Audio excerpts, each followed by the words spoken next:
গ্যারেজে এই গাড়িটা আসলো সম্পূর্ণ মাইর খাই।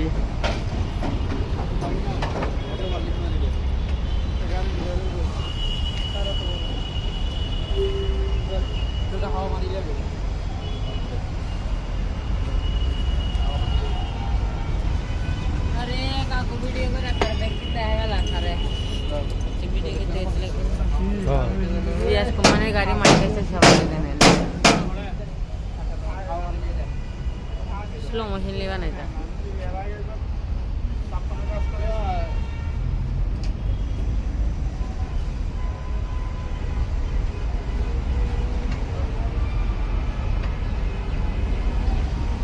এই হচ্ছে গিয়ে টাটা গাড়ির নমুনা আর কি, ইন্ডিয়ান এই গাড়ির। এগুলো আর রিক্সা একই কথা, রিক্সা যেমন মজবুত না এই গাড়িগুলো কোনো মজবুত না।